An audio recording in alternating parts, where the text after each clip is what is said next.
I was born in Harlem in New York. The southern girl who was my mom was shipped off there to live with her dad to have me.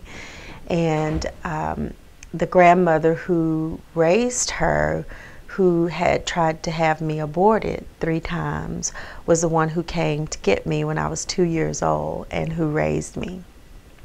There was a lot of bitterness and anger in that home because my grandmother had experienced several women in our family who had been pregnant and unmarried, and she was very bitter about that and spewed that out on me just about every day.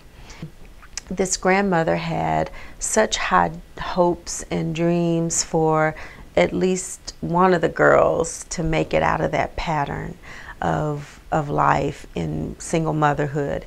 And so when my mother told her that she was pregnant, she took her to what we would call now a backwoods abortionist.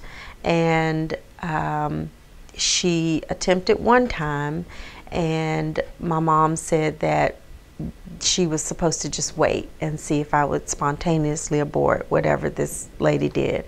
And so when that didn't happen in a certain period of time, then she took her back again. And when that happened, my mother started bleeding and got really sick. And the lady told my grandmother, I'm not going to touch her anymore because we may lose not only the baby, but we may lose her mom too.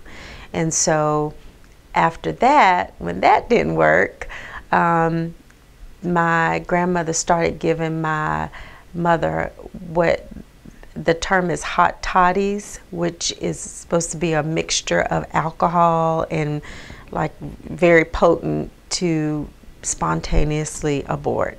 And that didn't happen. So my mother said when she had me, she kept looking at fingers and toes and trying to see, you know, how I really would, you know, handle all of that. And I was a perfectly healthy baby, a big baby, and she was very glad to know that yeah, everything turned out all right. And so I'm thinking that God had a plan for me, that He kept me even in the womb from harm and danger, and His heart toward me was very evident, as Psalm 139 says, you know, I knitted you and I formed you in your mother's womb, and before you even knew a day, I knew you.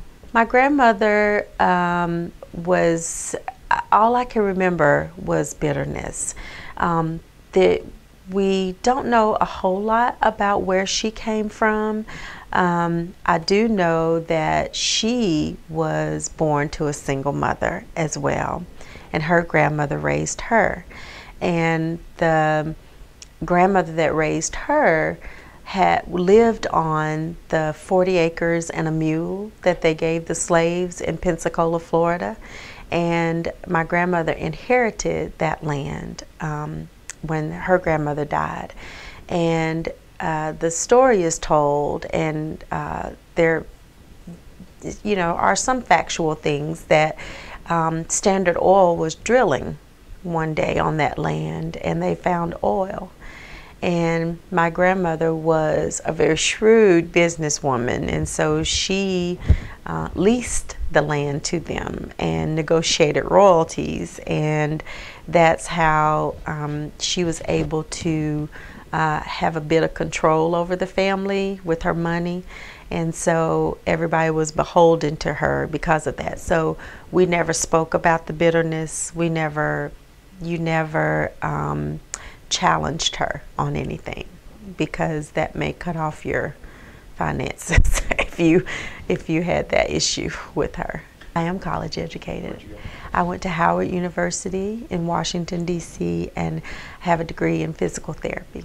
But she was still very bitter about that and did not celebrate with me a whole lot, because I was one that I think I was the only one that rebelled in that matter and said, you will not control, that I will do what I feel like I'm led to do. Even before I was a Christian, I knew that I would not stay in Birmingham and go to school, that I wanted to do physical therapy and it wasn't offered there. And there's a direction I'm going in, and I won't allow you to control it. There's money out there for me, and I think I know how to get it. So I did.